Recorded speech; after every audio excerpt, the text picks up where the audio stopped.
horizontal projection correct. Last time I did this, it was vertical. It was all messed up, and I found out in the settings, because they change everything every time you download an app or download the new version of the app, switches it up. So I figured it out. Now I got it horizontal, so it looks like it's working. So we'll see what happens. It's been a while since I've gone live outside. It's nice out today. Gonna be about 55. I would have the flip-flops on, but it's a little muddy and I don't want to clean up my paws before I go in the house. So I've still got the boots on, but I don't need it. It's nice, very nice. Daddy O's in the house, number one. And I see that there's some other lives going on right now. I didn't realize it. I think might be stepping on some toes a little bit, but hey, it is what it is. I go live when the moment hits me, and it's been a while, so I thought, hey, I'd do it. It's nice out. Let's get out here and talk a little bit of smack. This camera, I don't know. Hopefully the memory's okay with this. If it dies on me, then it is what it is. It's not meant to be. That's kind of the way I look at things right now. If it's not meant to be, it's not meant to be. So don't get too upset. A lot of things do upset us right now. So I'm gonna chill a little bit, smoke a cigar, probably smoke some cigars. Freudian slip. I got another one ready to go just in case. But anyway, what is going on? Good times. Daddy O looks like he's in the chat. We've got now somebody else I just got a notification is going live doing some charting. Unbelievable. Timing is everything, I guess it seems. So anyway, hit that thumbs up on the way in, and if you're not going to stay long, hit it on the way out. So today, a few things. I'm going to get into the charts right now. I don't have any charts in front of me. I'm just going from memory from what I've read and using my intuition, I guess, along with some other tools to see where things are headed. Obviously, they're headed in a precarious direction.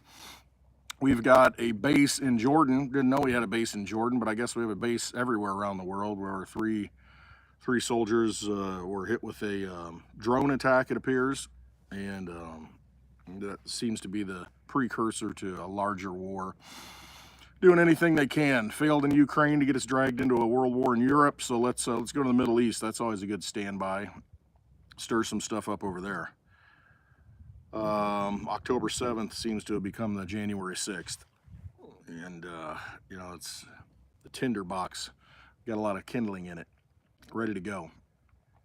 So we'll see. Biden says, yes, I've made a decision on what we're going to do over there in retaliation. You know, how about not get involved in it in the first place and get your butts out of the Middle East? How's that sound? But instead, let's send 300 National Guard. What do we got going on here? 300 National Guard soldiers to the Middle East. Operation, what was it? Spartan something. Trojan horse? I don't know. So yeah, 300 Illinois National Guards men and women are going to be deployed to the Middle East. Instead of guarding our nation, they're going to someone else's nation and guarding it. So that's real interesting. We saw the Sausage King of Chicago giving a speech yesterday. JB Brickster giving a speech for, you know, how he's so proud of the men and women who serve, and it's we're living in a bizarro world. You know, the National Guard not guarding our nation, going to other nations. Crazy. I wouldn't think if you signed up for the National Guard that you'd be deployed, but I think Bush Jr. broke that, you know, precedent when he sent National Guard troops over to the Middle East, or called them up, or convinced the governor to send them. I don't know how all that works. They're just following orders. They're doing the thing that they're told to do, and it's very unfortunate, I think. But it is what it is. I'm not going to get too worked up about it. But that is what's happening. Trying to escalate a wider war because we have a little banking crisis, it seems like it might be brewing. Right on cue after the Evergrande liquidation that was ordered, what, earlier this week, Monday? Now it's Thursday. We start having some little banking issues. Not that they were ever fixed, not that they were even fixed since 2008, not that they've been fixed since 1913. But that's where we're at. Got some regional banks starting to have some issues again. So hey, let's have some war for cover. Let's do that. I saw there was a commercial real estate building. I can't remember what it was. It sold for about 135 million. Now it sold for, what was it, 25 million? Big haircut. Maybe I'm off a little bit on the millions, but you've got a lot of these commercial real estate buildings. You got some big employers starting to lay off. I think you've seen the bounce back from the whole COVID pandemic shutdown coming back and going full boomerang here to where took people out of the workforce, closed businesses. Okay, now nobody's working. Now we need to bring them back, and they brought them all back. And okay, now the economy has filled in all those jobs, and now we are. I don't know if I'm live or not. It says I'm live right here. Maybe I'm in the wrong. Let me see here real quick before we mess this up. Yeah, I see I got 2 lives. One scheduled. Let's go to this one. See if there's some live action. Not on that one. Let's try this one. Oh, there it is. Okay, maybe I sent the wrong. Unbelievable. See, I'm still technologically illiterate when it comes to some of these things. Let me do this. I apologize. Put that there.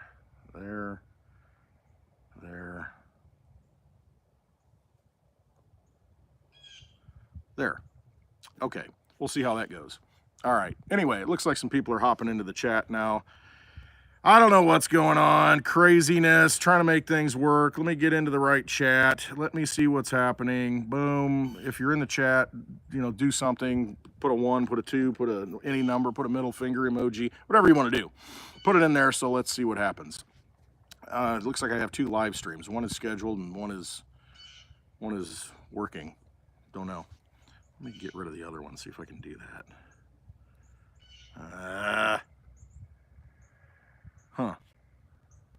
Okay, there's that one.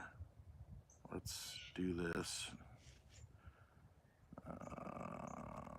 No. Okay, whatever. It is what it is. You'll see this eventually, if you're not seeing it now.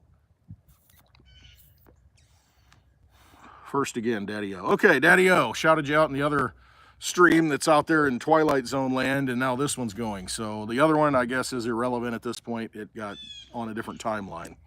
But I was just talking about what we're having going on in the Middle East, to where we've got stoking the fire again, sending National Guard troops. There we go. We got the chat going. National Guard troops going. Yeah, it's this is the Patreon show. Yeah, you're absolutely join my Patreon, and then you can see what really happens. The other one is, you're not going to get anything out of it. Not that you will in this one, but. Yes, 300 National Guard troops from Illinois, not guarding our nation, but guarding the Middle Eastern nations, or at least the interests of the powers that be. That's what's happening today. I saw that the Baltimore Orioles, sports right now is kind of a big thing. We've got the Swifty Bowl coming up, and it's definitely brought a lot of money to the NFL, a lot more interest, so make of it what you will. But the Baltimore Orioles, I saw this week that they're being sold for $1.7 billion with a B dollars. And the last time they were sold was, I think, 1993. It was 173 million, something like that, 178 million, not sure. So if you look at that, it's about 20 years ago, and it's 10x'd in what, 20 years? 30 years. 30 years ago. Yeah, 30 years ago. It's 10x'd in 30 years. Now, did your assets 10x in 30 years? If not, you're losing. So that's a good barometer. And I don't think the Baltimore Orioles are, that highly valued of a team compared to some of the other ones. Not like the Cowboys, the success that they've had. Hate to hit them, but, it's one of those teams that brings in a lot of money, but what do they do? And the Orioles, I don't even know. What have they done lately? And for that to 10x, imagine what some of these other teams have done in value. What have the Kansas City Chiefs done this year in value with the Swift effect? Swift banking system. That's done well for them. So what are they worth? But you got to look at it. I look at it from a monetary standpoint. Of 30 years ago, you could buy that franchise, the Orioles, for $170+ million, and now it's selling for $1.7 billion. 10 times the money. So that tells you, it's a good indicator of our inflationary situation, the monetary inflation, how they just created out of nothing. And if you put it in assets that can generate some income, and this probably isn't the biggest income generator, like I said, there's better teams out there. But this one, 10x'd. It's not that great of a team. If your assets haven't 10x'd, you're not keeping up. Speaking of assets, let's look at silver a little bit in Litecoin. I put that in the chat, in the title. I keep this thing going.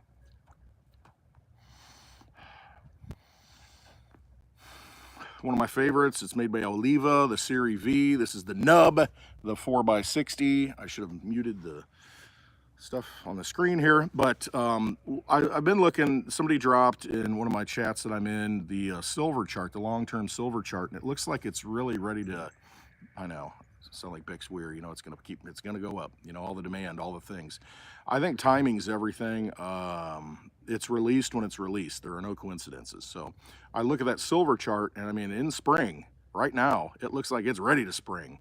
And there's a long-term point on the chart, you know, where it kind of comes together and pinches, and it's got to do something, and most likely it's going to pop up given all the circumstances that are going on right now. How high will it go? Don't know. Will it go to $600 silver? Who knows?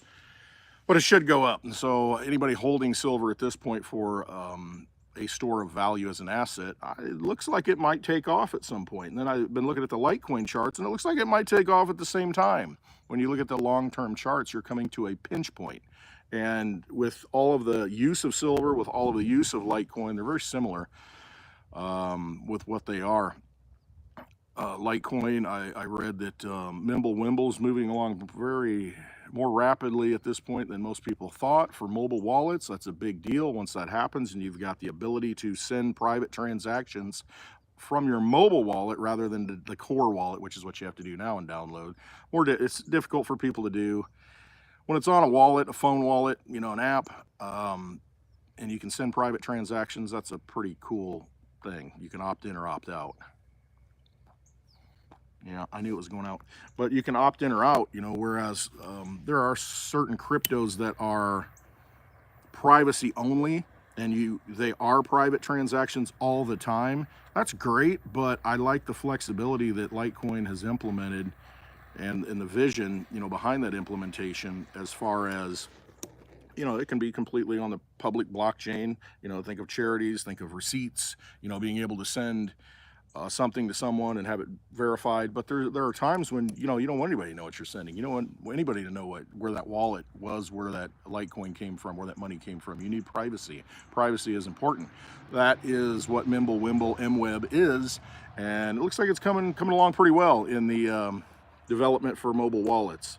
We've got the Litecoin Summit July 24th and 25th in Nashville, Tennessee. I will be there, and I think by then we'll probably, hopefully, have a working product, and not just one wallet, but multiple wallets. There are people out there developing these wallets and are anxious to get the code implemented, and there are going to be some good wallets that are freedom-oriented wallets that will allow you to be free with your money. And that's the whole reason I'm in crypto, because that is the Satoshi white paper. You need to have private transactions that you can send peer-to-peer outside of a bank, outside of a government institution, outside of their vampire casino, and you have something in the form of Litecoin that will truly become sound money for the digital age. And when you look at the charts, you know, I hate to talk about price, but, you know, as more people come in, use it, price will go up. There's more demand.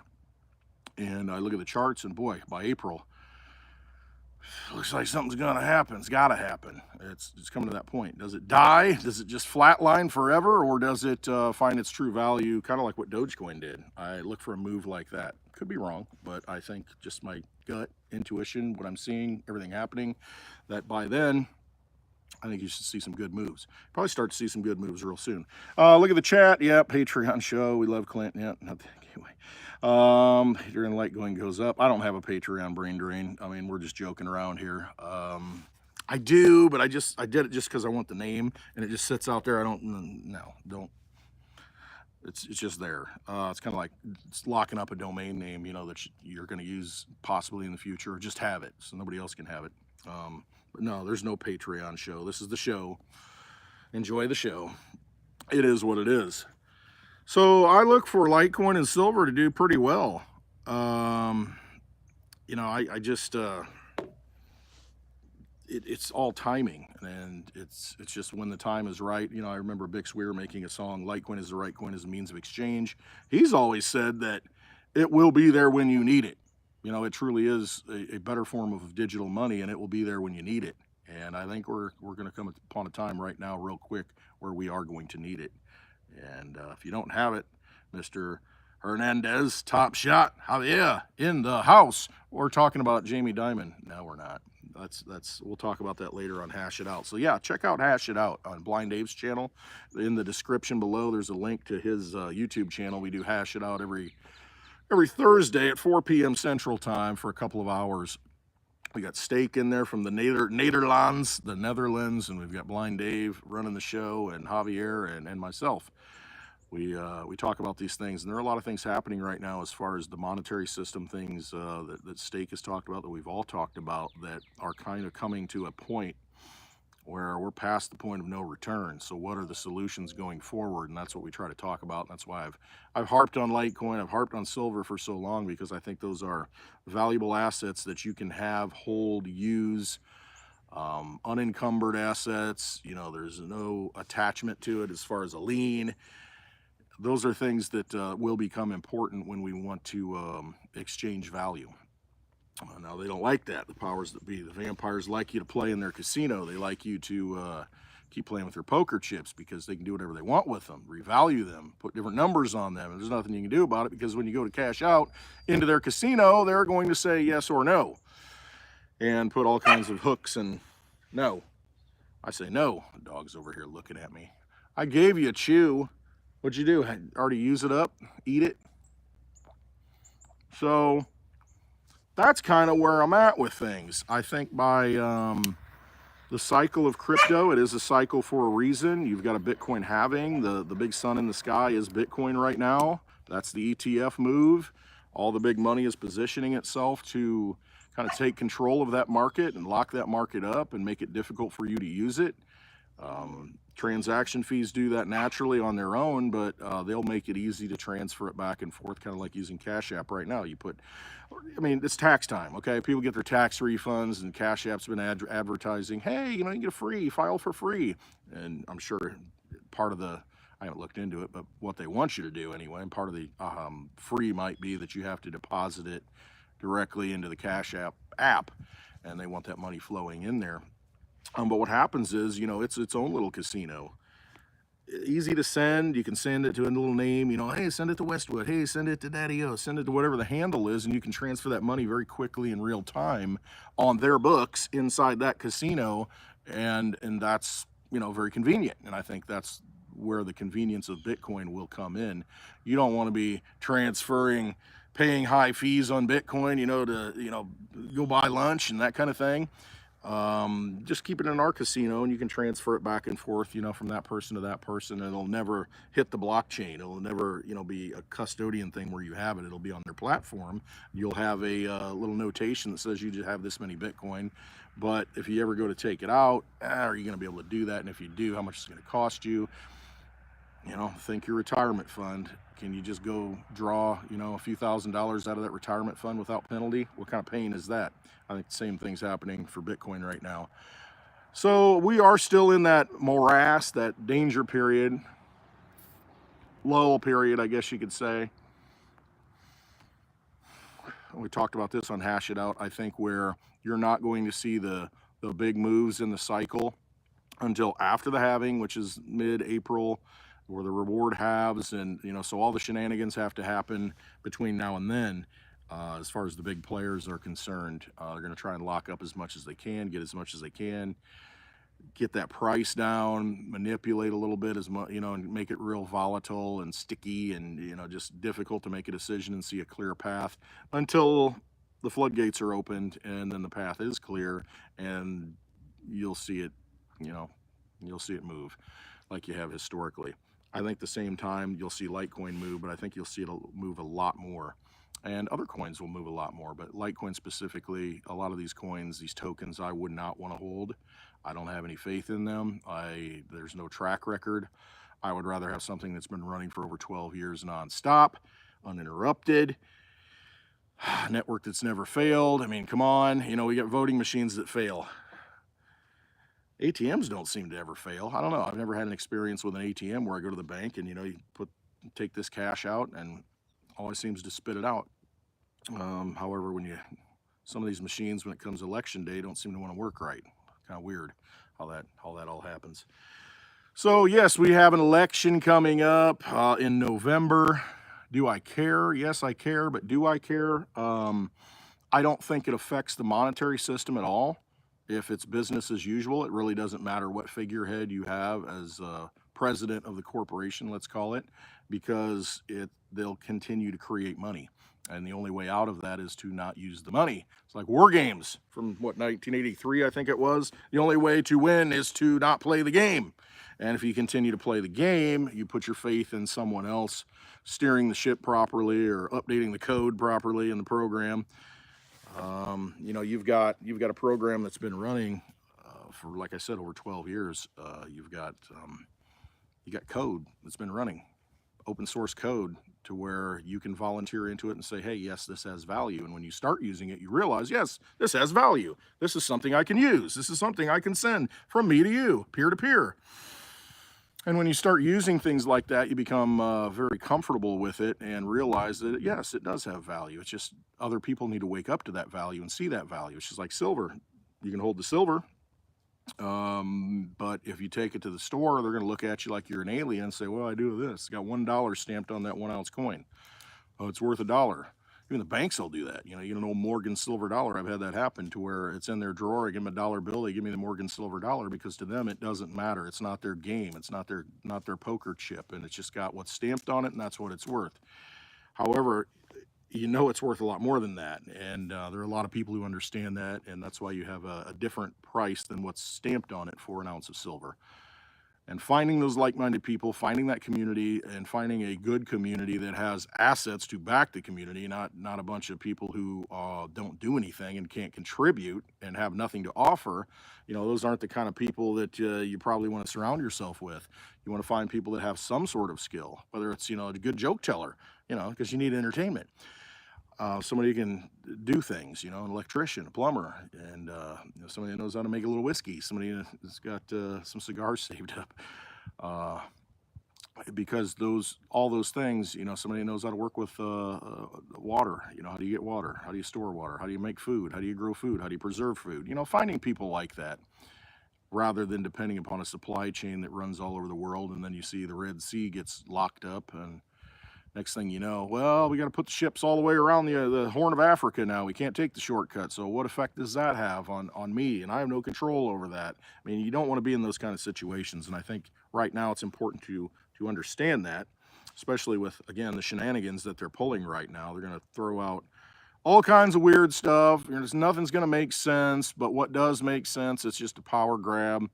I mean, it's a Nikki Haley thing where we have to go to war to prevent war. I mean, how 1984 is that?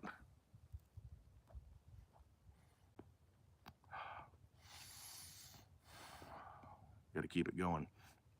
But it's just we are living in a bizarro world, and it's very easy to get sidetracked. It's very easy to lose sight of, okay, what's real, especially with digital AI stuff. We're not there. We don't see the people. We don't, you know, in the flesh. So it's become very difficult to realize what the truth is. You got to look inside. You got to follow your truth and use discernment. There's a lot of deception out there, a lot of deception. And it's just important to kind of break free from that. You know, it's like right now, I'm going to come outside. I'm going to relax a little bit, not worry. You know, all the stuff on the screens. You know, oh, the Fed didn't raise. What's that mean? Powell's speech. You know, oh, it's not as bullish as it was last year. Oh, the markets react, and it's kind of crazy. It's like dogs react when I start talking. Hey, no. Looks at me. Well, what do you mean no? No, you can't tell me no. I'm a dog. So those are just things that are happening right now, and it's going to happen fast and furious. Again, it's February 1st. I see that by April, May, that time frame, leading up to that time frame, but after that, things are just going to accelerate very quickly.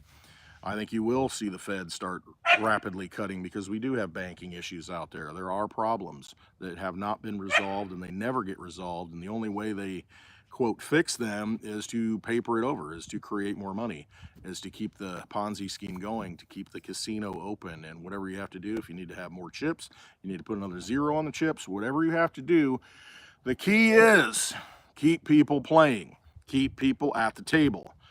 And that's really what it comes down to.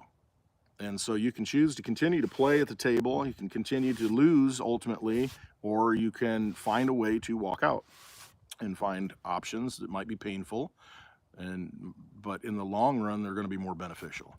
It's finding things that are real, finding people who are real. So it's good to see everybody in the chat here. What else we got here? There's the Netherlands, Holland, and the Dutch. I don't know. Silver and Litecoin cannot go bankrupt. It's a good point, the Rand. Again, they don't have encumbrances. They do not have things tied to it, unless you're on leverage. Unless you buy silver in an ETF. Same with Bitcoin, unless you put it in the ETF and then someone else has possession of it. So no, if you have physical possession of those things, and in the case of Litecoin, it's not physical, but you do have the private key. If you have that private key, you're the only one who can access it and the only one who can move it. And the blockchain secures it. That's the beauty of the blockchain. All those machines, all that energy out there is securing the virtual asset and the money that's there. They take care of it, and you just need to be able to access that network when you want to. Have the key. That's really what it is. Have a safe, it's got 2 keys that you have to turn, and then you can get into it, that kind of thing. You got to have the key to get into it. And that's what crypto is. That's what silver is. It's having the ability to use it and to hold it.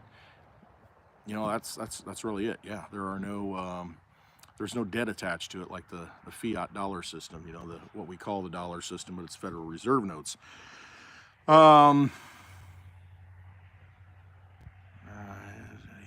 Summer at Westwood, yeah, what's going on? Hey Trini, good to see you in here. Paulie, good to see you in here. Warrior in here, stay dry, my friend. I know it's you're getting rivers from the skies out there, kind of crazy. A lot of things can go wrong. A lot of things can go wrong. It's hard to prep for every situation, but you got to look at where you're at, what you will need. Like here, it gets cold, okay, might need to figure out how to get some heat if the primary source of heat goes out. Just to survive and get through. Because the good thing is there are seasons. I was thinking about that yesterday, and I think about it a lot when the weather starts to change. Today we're at 55 degrees, and that's about the 3rd week of March temperature. That's what the normal temperature would be. So for February 1st, that's pretty warm. It is, and the seasons change. Just when you think it gets its darkest, I mean, this is just the way it is. You get to the winter solstice, you think, oh my gosh. And all the people, before, ancient people, before us, our high-tech people, before that, they look at the sun and like, oh, the sun's dying in the sky. Oh, it's falling lower and lower every day. And then all of a sudden it stops and hangs there for a few days at the solstice. And then it starts to rise again. And it's coming up in the sky and the season changes. And then you're more invigorated. Things get green again. Things start waking up. So just when you think it's bad, it does get better. And that can be applied to everything in life. It might seem bad, but it is a learning experience. Okay, so what do I need to do to prepare for that next time?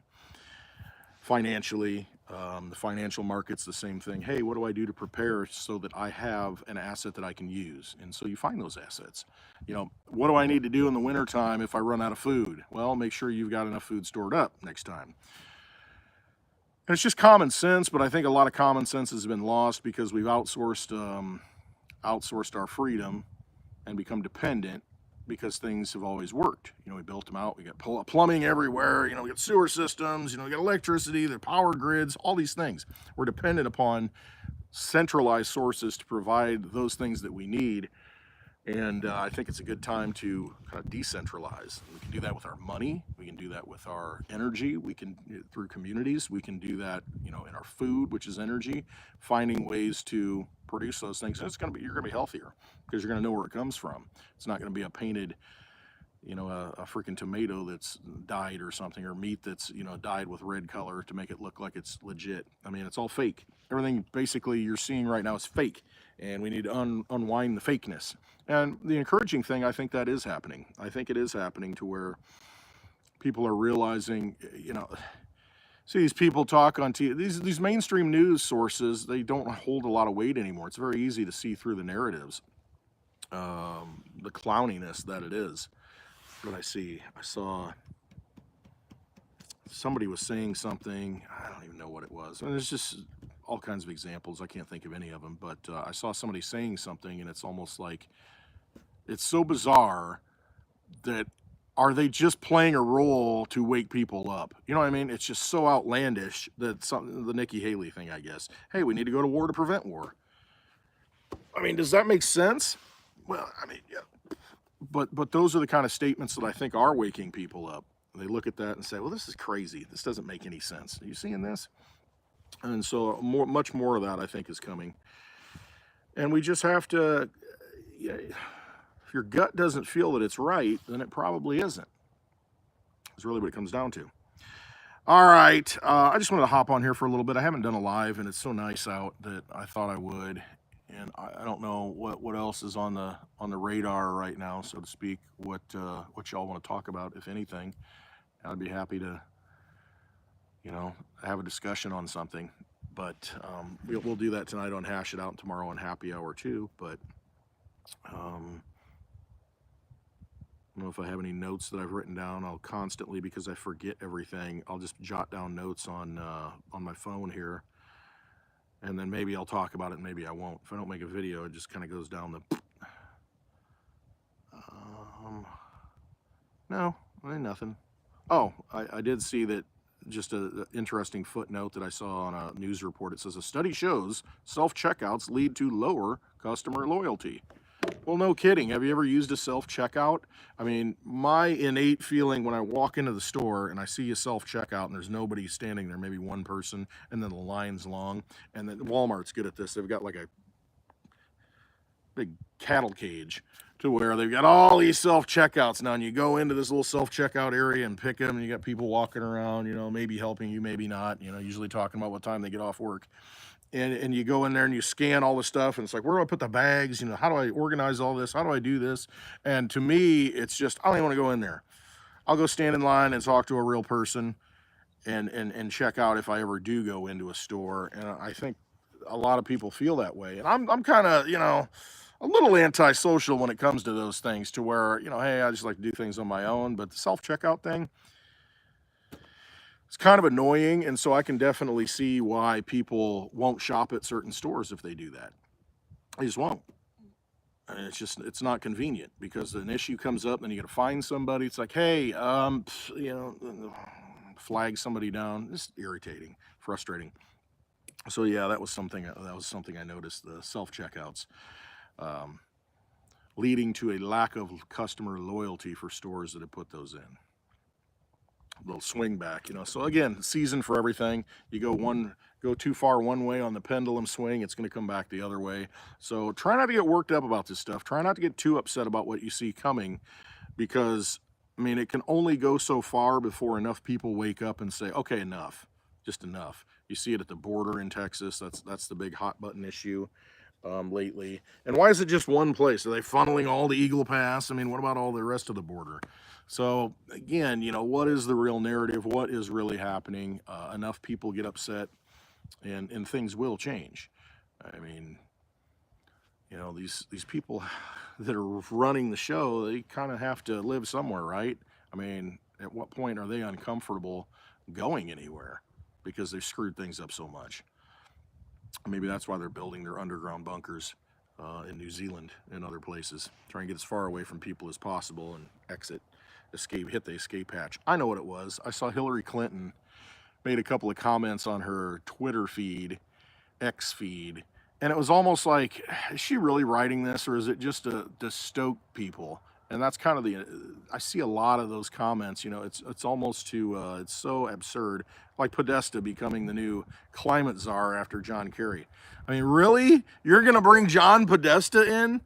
I mean, that's like the biggest marketing mistake right now. I mean, with all his baggage, you're going to bring him in, but it's almost like, hey, we're going to see how far we can push all of you and get you all upset and wake you up. Because that's all it's doing. It's waking people up to the fact that, are you crazy? Are you truly crazy? You're going to bring this guy in with his history and his artwork, and what he's tied to.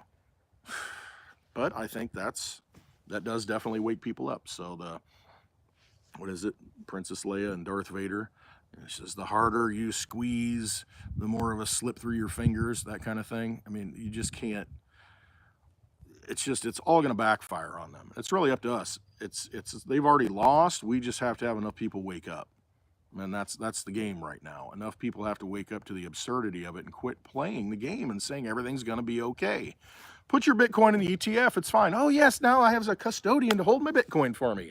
Okay, let them hold all your food, let them hold your children, let them have everything that has value. Let them have it and see how that works out. Give them your car keys, and see, that's what they're doing now. You know, you want electric vehicles out there, they're gonna be keyless. Next thing you know, you're doing a retina scan or a thumb scan or a face scan to get into it. And then, you know, if you've done anything wrong, it's gonna lock the doors and take you to the processing station. You know, that's what they do. They do want convenience though. And they'll fund it and they'll subsidize it because that's their agenda. And that's what they're gonna do. But you gotta disconnect from that and say, okay, hey, I can get some free money if I do this. Well, that money's not free. Well, it's a grant. You know, you can get it. I think solar panels, because that's something that's kind of my hot button issue lately. I mean, the big sales pitch is, hey, you can get solar panels, tie it to the grid, and, you know, you're going to get 33% back from the federal government, and then you can get 30% back from the state. I mean, you're only paying for a third of the cost. Well, then they jack up the price of it, you know, these installers to put it all in. But the other side of it is, you might think you're getting free money from the government to do these things, but are you really? Because they don't have any money. And so all that does is just inflate the money and then suck that out of your purchasing power for something else. So do I really want to participate in that anymore? I don't know. You all have to make a conscious or subconscious moral decision on that. The bigger picture, that is it better just to say, F it, you know, I'll do it myself and let's break free. And it's, I don't know, sometimes when it's almost like participating in I don't know, like a ritual, you know, anytime you engage with these people, you know, it's like there's something to it. Hey, Tilly. Anyway, I got my Litecoin shirt on today. I don't know if you can see it. Boom, got that at the summit in 2019 in Las Vegas. Probably the last time I'll ever go to Vegas. I'm so happy that the Litecoin Summit's going to be in Nashville this year, July 24th and 25th. Really looking forward to it. A lot of good people, a lot of hard work going on in Litecoin right now, trying to make it truly a sound form of digital money, something that everybody can use it cheaply, not high cost, not high fees, use it privately. A lot of tools are being built, and it's exciting. I mean, it really is. I'm happy to see that. And it's a different philosophy, a different mindset from just number go up, price go up. You know, I'm never going to use it. I'm just going to hold it. Okay, if that's what you want to do, but money is meant to be used. If you don't use it, if you don't use that energy, one day it's not going to have any value. You know, it's like stacks of dollar bills. I mean, you're going to save them till the grave. Then what happens to them? So money's meant to be used at some point. You're all going to use it. That's basically what happens. You know, someone has to use that energy, or it doesn't translate into anything real.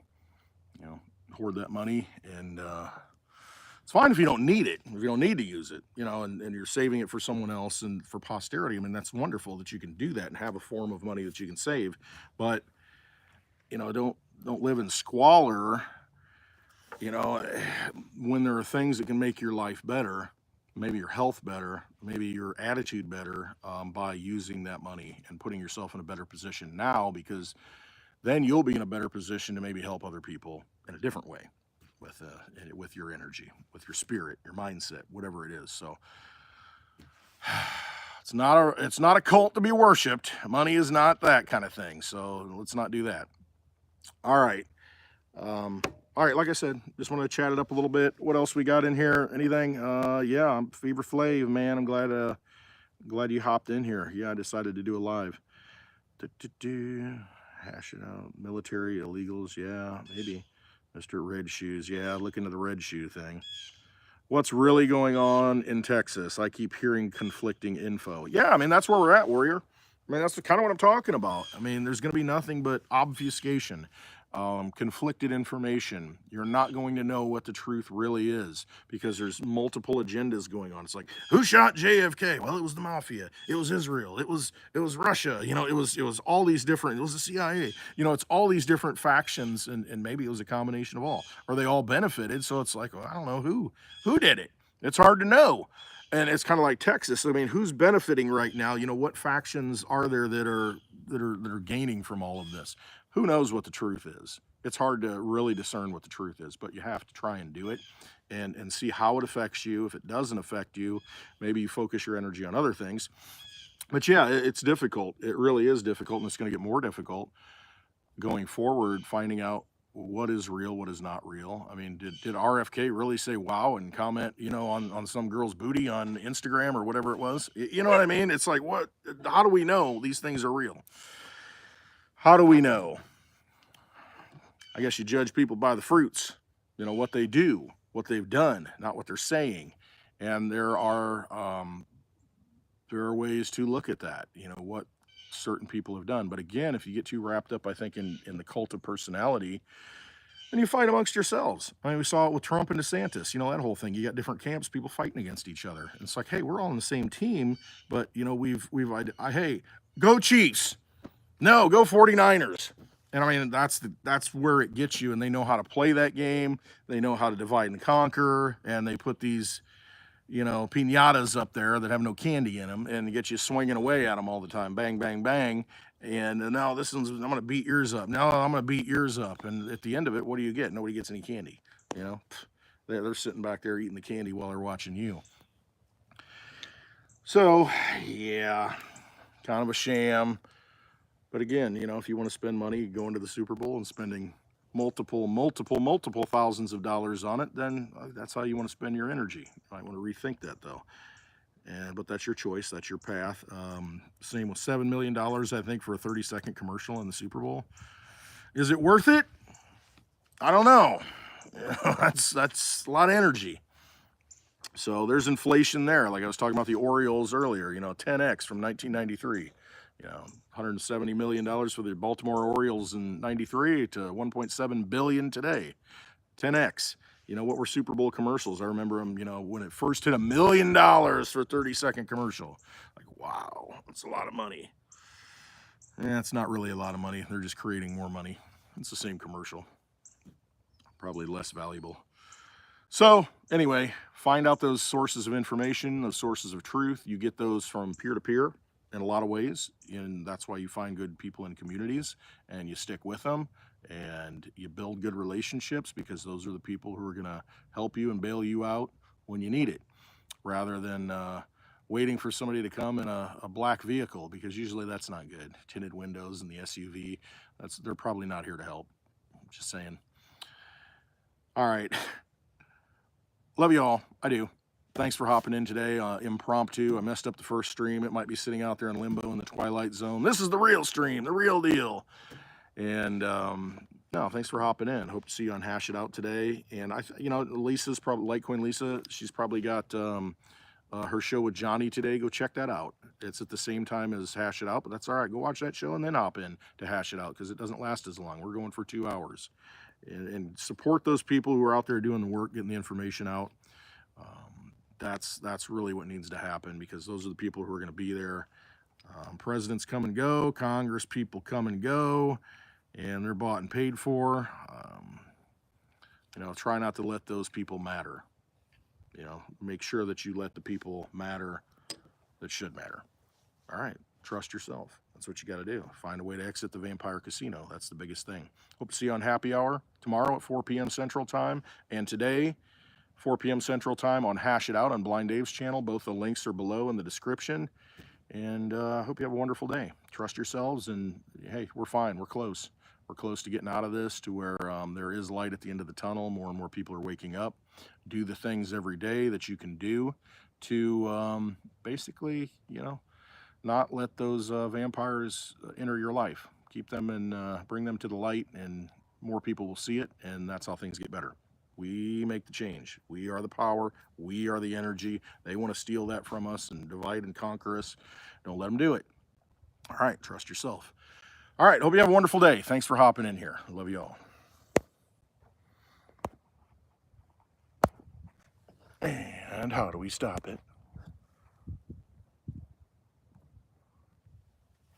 May go on forever here, because I don't even know with the new update and with the sunlight what is happening. There it is. Man, it's hard to see.